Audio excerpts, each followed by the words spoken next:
What is this? Did you shoot me? You started turning into a monster. You attacked me. I'm sorry, but you're tainted now. You might try to stop me through you. Wait, what are you talking about?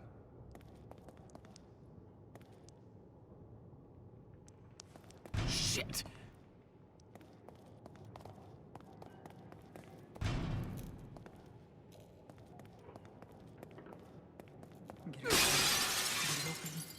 Get it open. Leslie? Leslie, is that you?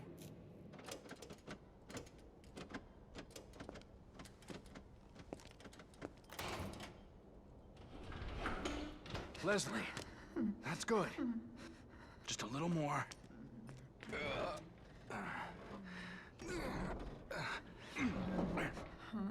What is it? Ruvik? Help! Help! Help! Help! Help! Hey!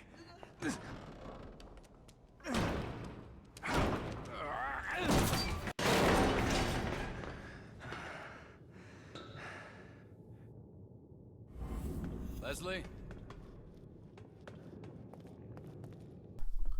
The Evil Within was released on October 14th, 2014 on PC, PlayStation 3, PlayStation 4, Xbox 360, and Xbox One. The Evil Within was developed by Tango Gameworks and published by Bethesda Softworks. The most prominent entity behind this game is Shinji Mikami, who was responsible for directing and producing Resident Evil 1 and Resident Evil 4. The following footage was captured on the PlayStation 4 Pro via an Elgato and may or may not accurately reflect your own experience. The Evil Within begins on a rainy afternoon with Sebastian Castellanos, Joseph Oda, and Julie Kidman responding to an incident at a local hospital. After instructing Kidman to watch the door, Castellanos and his partner Joseph head inside. Immediately, they encounter a room that's essentially been repainted in blood. They encounter a man in the corner of the security office named Dr. Jimenez. Before he can respond to their inquiries, the good doctor passes out. Sebastian is then forced to check the security footage for answers. Upon watching the footage, he sees a man in white move unnaturally fast between security guards, cutting them down one by one. As Sebastian leans in to get a better look, he locks eyes with the man in white. This gaze leads to Sebastian waking up hanging upside down on a meat hook in a room that can only be described as Leatherface's wet dream. Welcome to the nightmare of all nightmares. Alright, so before I get into the story, I'm going to talk about the characters. From the first moment you see Sebastian Castellanos, you're going to think, whoa, look at this guy, cool guy McGee. I mean, that's what I thought when I see this detective in a vest with the 5 o'clock shadow that says, yeah, I competed in a slow whiskey drinking contest in Hoboken, New Jersey. That's a Max Payne reference for. Anyways, but besides looking like this cool guy that ought to be in a noir, Sebastian doesn't really have a personality. He's the living embodiment of a monotone voice. This will sometimes make him comedic because he's so indifferent. Sometimes you'll encounter something like this giant walking abomination. He'll be like, what now? It's difficult to tell if this was intentional. For most of the game, Sebastian is alone, and unless you're just annoyingly quirky, it's hard to read a personality when a person is alone. Whenever he meets up with anyone, he's also appropriately objective. Joseph, we gotta get the hell out of here. Joseph, we gotta move. It's appropriate. It makes sense. Is this what it was like, Seb? After the accident? Well, I never put a gun to my head. No, of course not. Just quietly sank into a bottle. We can't all be perfect. It never affected my work. But hey, you read the IA report. You know I didn't report you because I was worried about your work, Sebastian. What else is there?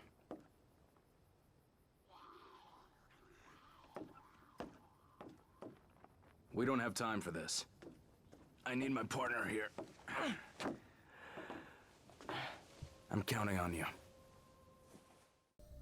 There was a moment where Joseph makes a quick observation regarding Sebastian's alcoholism, and this put me at a crossroads as well, because as someone who loves a great narrative and empathizing with characters, I wish there were more discussions about the past, and I wish they weren't so superficial.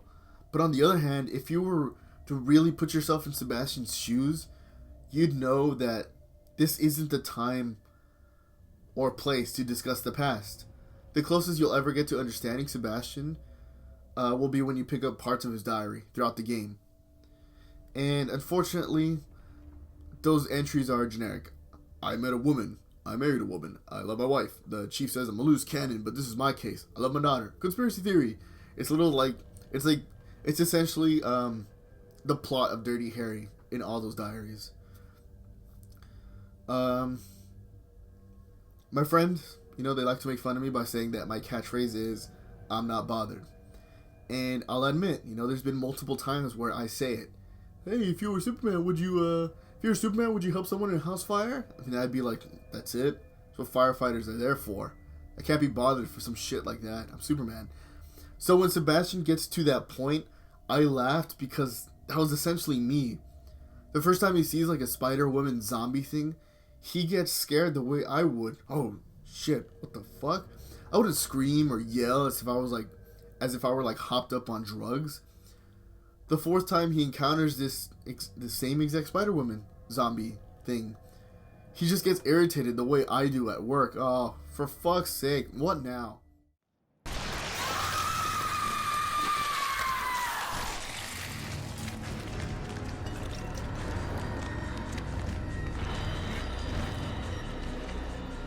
Shit, I'd better run. What is it with you?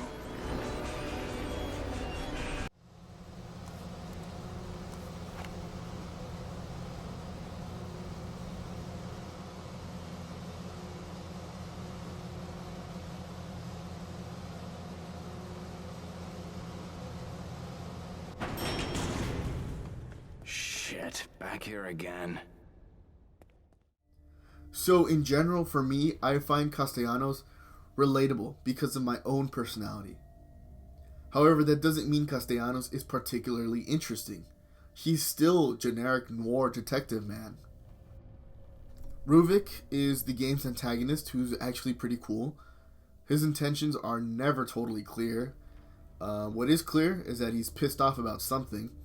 He's pissed that his research was stolen. He's pissed that his sister was stolen from him. He's pissed about anyone interfering with his work. That's not to say he's not completely blameless either.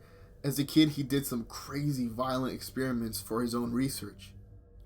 As for the plot of The Evil Within, it's difficult to explain without spoiling it, so I will do my best not to. At the beginning, you're driving on down to the Beacon Mental Hospital, and up until the moment you black out, you're pretty secure in your reality.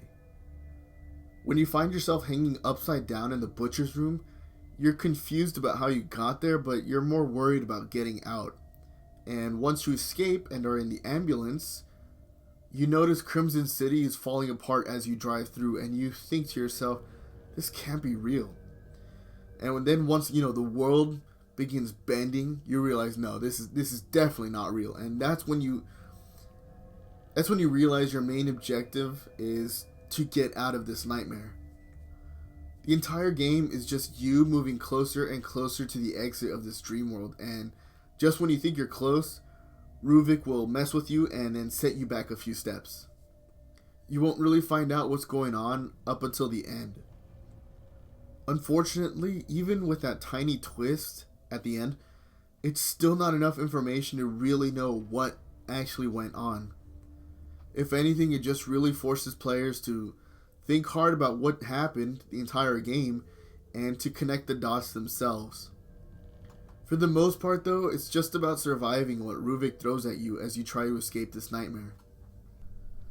Alright, remember in Inception where Cobb and his team plan out the inception of Scarecrow? I forgot what his name was. Cillian Murphy. They spend weeks getting it all together, getting it all perfect, and immediately, when they finally start this important mission, a fucking train comes out of nowhere and then ruins the entire plan. That's basically the evil within. Oh, so you think you're out of the village, huh? Alright, let me mess with the laws of time and physics, and I throw you in some sewers. And here's our giant random tentacle boss. Oh, you think you're done with that? Oh, okay, well, mess with time and physics again, blah, blah, blah, blah, blah, and boom, you're in a hospital now. Technical-wise, the Evil Within's audio surpasses visuals, but it's not saying much. The voice acting is decent, with Ruvik being voiced by Jackie Earl Haley. I hope I said that correctly. So his voice is pretty, haunting as it is.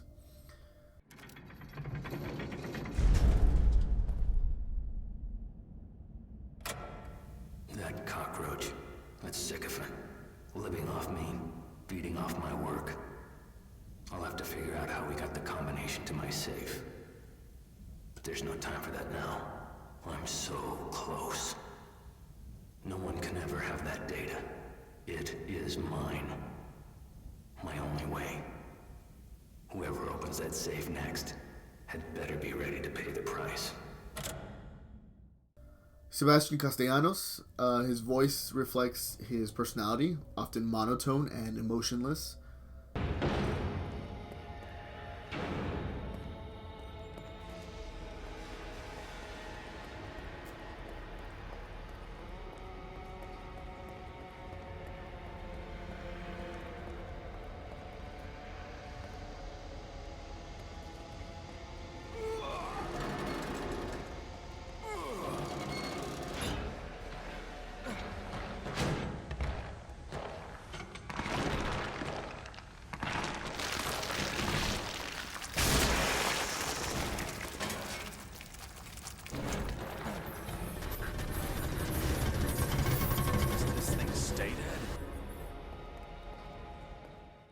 Joseph and Kidman are pretty objective in their deliveries. Leslie is another high in terms of voice acting. His voice actor does a pretty great job at making him sound unstable. The music is nice and tense and does a pretty decent job at maintaining the atmosphere. Much like The Surge, I have high praises for the music in the game's safe zone. Whenever you get to an area where you hear Clair de Lune, you know you're safe.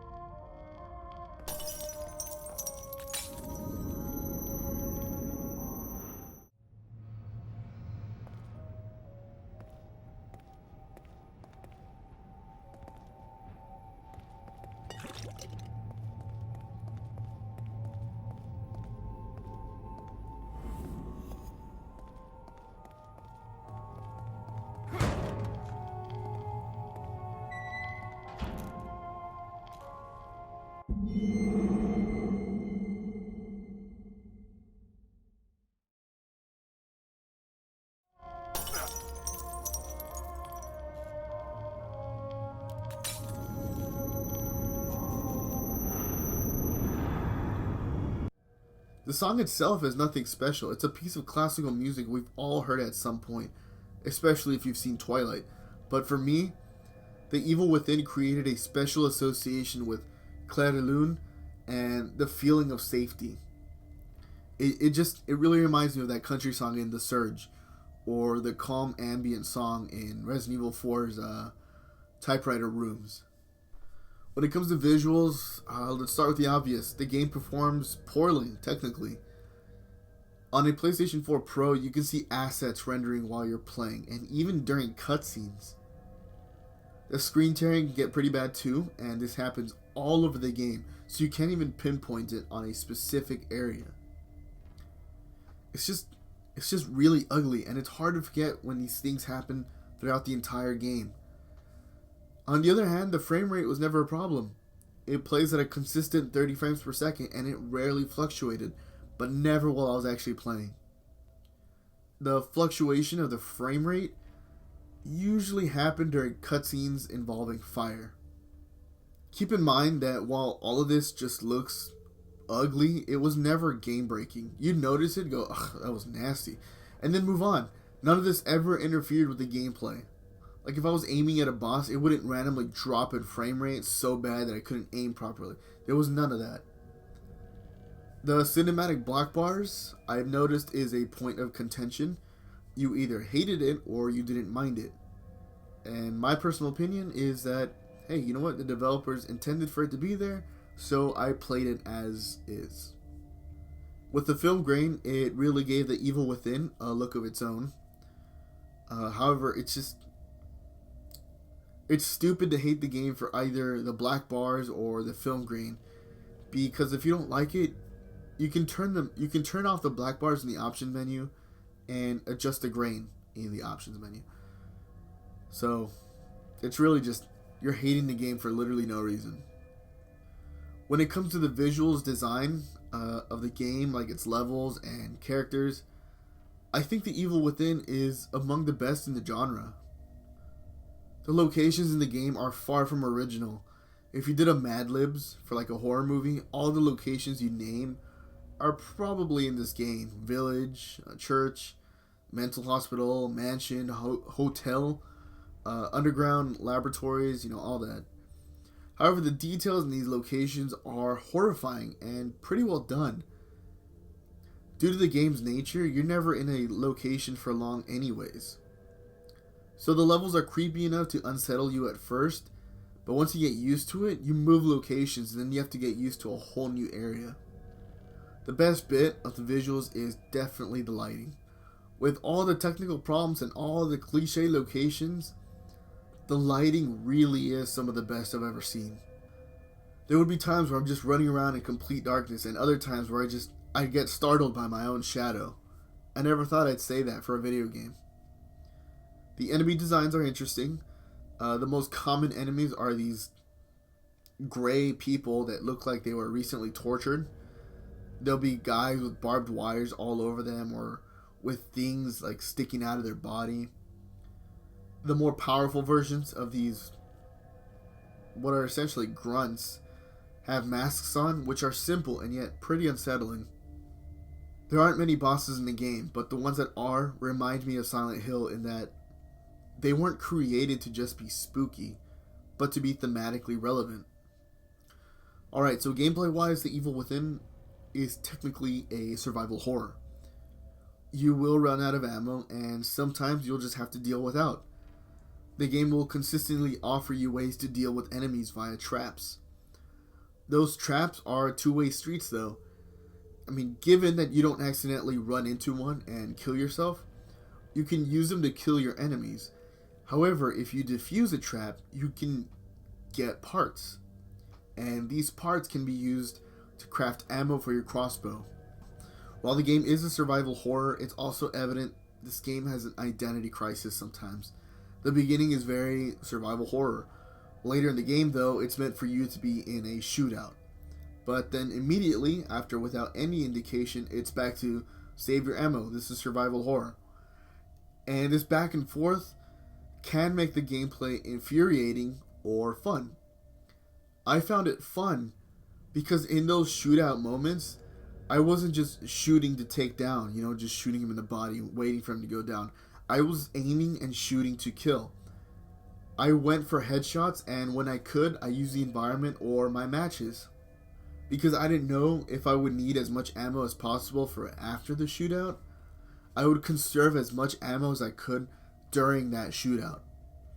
Saving ammo, risking for headshots, learning the environment while also making sure I didn't run into any traps myself, it made these shootout segments way more tense. The Evil Within is played in a third-person perspective, mainly being over the shoulder, and this works well. With the two black bars and it being third-person over the shoulder, sometimes Sebastian may obscure the player's view, but it's rare, and the camera is fully functional, so if you can't see, just use the camera. As the standard of the genre, The Evil Within has its fair share of puzzles. The puzzles are fully functional, and they're interesting, and they're relevant.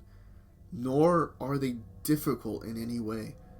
They invoke the same feeling of when, as a kid, you had to clean up your messy room. You know that feeling where you just stood there and you're like, alrighty. Where do I begin? They don't need a PhD to solve. They just need a quick minute for you to figure out what you're going to do. The same feeling can be said about the enemies. The game is much more difficult if you try to blast your way through. More often than not, you'll take a quick minute to figure everything out. How much ammo do I have? Can I sneak through? Can I silently kill some of these guys and then save my ammo for those guys? The Evil Within also features an upgrading system which is pretty clear cut. You pick up green gel, you use that to upgrade your health, sprinting, your melee, your weapon attributes, like reloading, capacity, and all that. Look, it's good, and if you're smart about it, it works. In fact, there's a trophy for not using any green gel as well. So even if the upgrading system was broken, which it isn't, you can still beat the game without upgrades. So there's that. Alright, so for my conclusion, all in all, I love The Evil Within. I really do. But this game is really just constantly in the gray area. For that reason, this review was one of the toughest I've had to do so far, if not the toughest. The game is the embodiment of the phrase, yeah, but... yeah, the game looks great artistically in the horror sense, but it's technically a mess. Yeah, Sebastian is a cool guy, McGee, but he's not memorable. Yeah, the story is interesting once you figure it all out, but until you do, it's a mess. Yeah, the game works as a survival horror, but then again, sometimes it just becomes a gauntlet, and you have to kill waves of enemies. Yeah, the block bars can be annoying, but you can turn them off. For those pathetic, tiny dick losers constantly saying, Resident Evil 4 is better than this garbage, you guys need to shut up. Resident Evil 4, as great and wonderful as it is, also has its really stupid moments that people seem to forget about. RE4 was developed with the might of Capcom, and it was only for the Nintendo GameCube at the time. The Evil Within had some small company called Tango Gameworks, and it was released on every essential system. It didn't help that it was published with Bethesda, who, for some reason, seems to have a running competition of, alright, which game associated with us can have the most bugs? By all means, compare the two, especially since it's the same creator behind it, but take into account the backgrounds of the two. Anyways, The Evil Within has a somewhat decent story, controls that are fully functioning, has great audio, has visuals with its ups and downs, and decent gameplay, with great attempts at trying something new. I bought this game digitally when it first released and I liked it. I played it again for this review just after the sequel was announced at E3 2017, and I still feel the same way about it. Nothing has really changed between my first playthrough and my second playthrough. The game is consistently... sorry, not consistently. The game is constantly on sale on PSN, and while it was on sale, I bought the season pass for $4. And it came with 3 little stories that explain more of what's going on in the main game. So the DLC is, if you're a fan of this game, the DLC is definitely worth it. My recommendation is that if you enjoy survival horror games, then you should absolutely try The Evil Within. In that last sale I just mentioned, it was $8 for the main game and the season pass. When it's not on sale, on PSN, the game and season pass is about $20, which is, I mean, compared to the usual $60, that's essentially nothing. If you do not like survival horror games, or you're just an absolute shitty snob about visuals, then this game is not for you. So for me, The Evil Within gets a 7.5 Impossible. out of 10. A hospital? This place is necessary for you. You're always welcome here. I've been hospitalized. I'm afraid I cannot answer that.